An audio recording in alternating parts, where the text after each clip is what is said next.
jakin dezagun epaimaiaren inguruan zer komentatzen den eta epaileek zer nolako erabakiak hartu dituzten. Arraun Lagunakekoen arazoa ikusirik. Eguerdion eta aurrera Txemi Galarraga. Todavía no se ha hecho. Ez dakit Txemi Galarragak gure abotza entzuten duen behar bezala. Txemi Galarraga, eguerdion, zer nolako erabakiak hartu dituzte epaileek Arraun Lagunakekoen arazo hau ikusi eta gero. Batira, badirudi momentuz epaileekin hor zozketa dela eta jakina zozketa ere atzeratu egin baita. Hortxe dugu Txemi Galarraga, berehala izango da zuzenean komentarioak egiten. Itxasoaren egoera ari gara ikusten goikaldeko irudi hauetan, Luis Mario Lasagasti, barnekaldean, Bahia barruan, itxasoa bare. Kanpokaldean, orain behar bada zerbait baretu da, baina mugimendu pixka bat bada puntalde honetan, ez? Bai, bueno, kontxean honbeste movimentu normalian izate da, ez? Nik uste palka txikitein jokatzeko moko girua daula. Eta, bueno, arraunen egiteko olatu garbi xamarra do, ez da olatu txara arraunen egiteko. Hor da beraz, Luis Mario Lasagastiren eritzia. Oraintxe akuarium gainetik, gure pare-parean pasatzen ari da Lugainen untzia. Branka aldean du hortxe zuloa.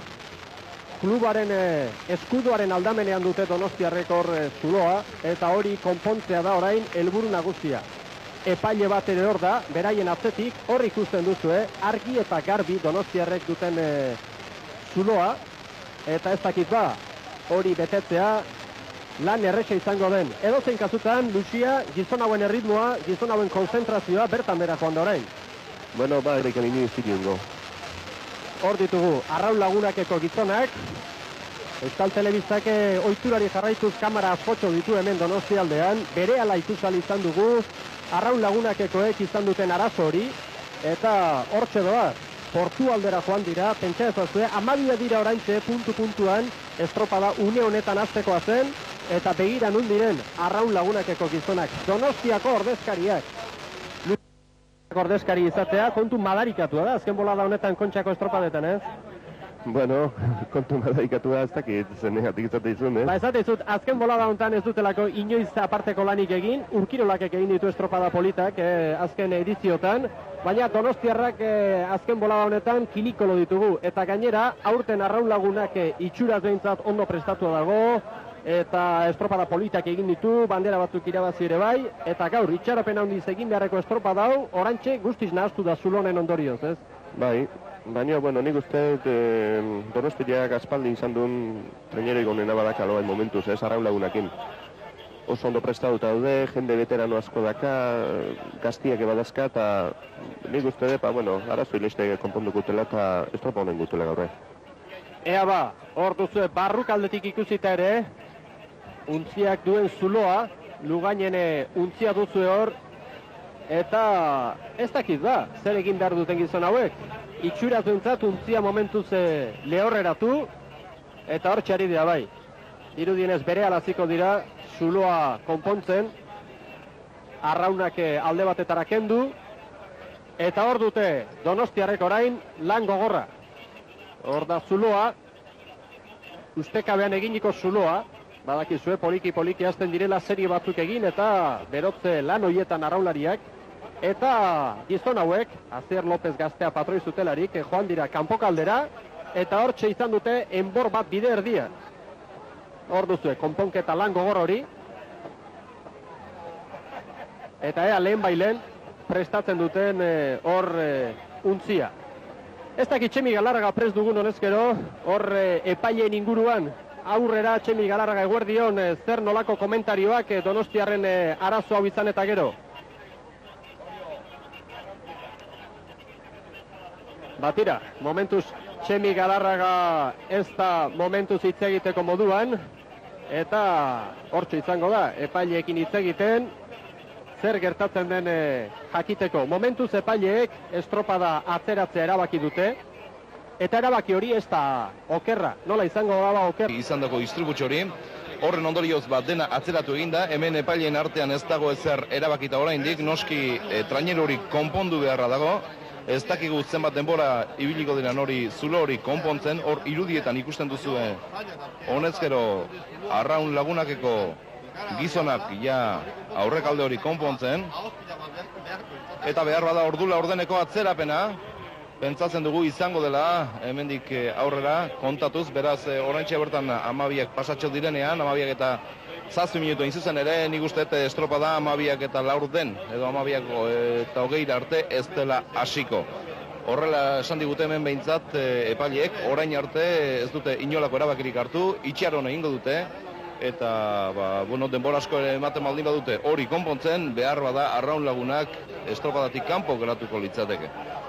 Horrez gainera, aipatu baita, hor Portaleta saldean izan dugun giroan, bi izen izan ditugula aipagarri, Lucia Berak hor ikusi dugu Lucia Bera, Portaleta zen, eta berak ondo baino hobeto entzun ditu, horiek San Pedro Koriori 5 baietz, San Juan Ekoriori 5 baietz baita, baina San Pedro eta San Juanen arteko aposturik ez dute artekariek kantatu.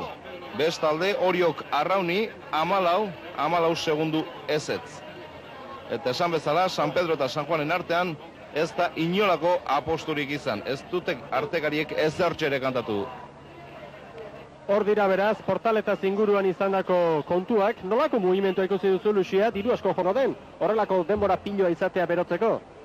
Bueno, nik uste, bigarren tandako geztuetela beste arazo izango, porque badakile no estropa 15 minutu atzeatu dira, eta hoendik beroketa egiten azten gongo zian, eta hori normal segituko dute.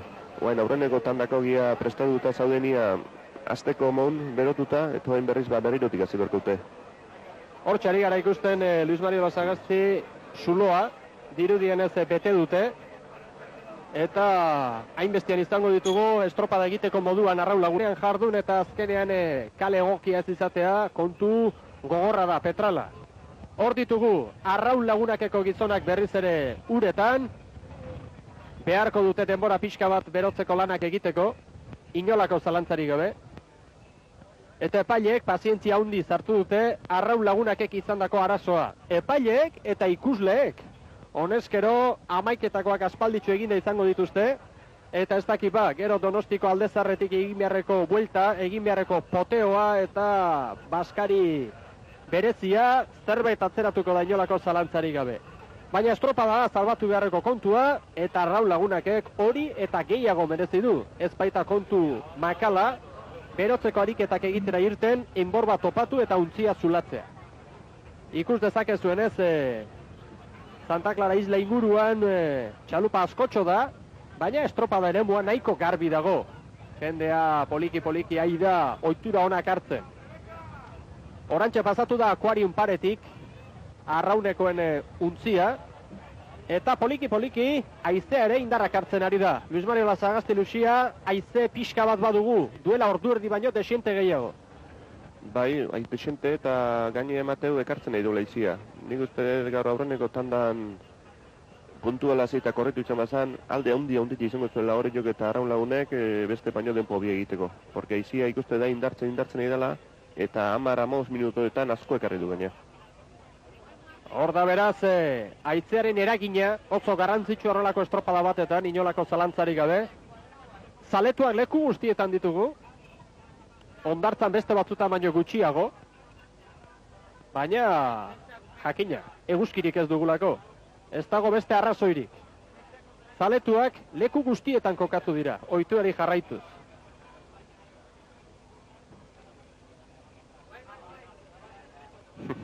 Hortxe dugu Arraun Lagunakeko entrainerua, leku erdian, hor duzue, norbaitek ederki aprobetxatu du hauek izandako zuloa, publizidadea egiteko.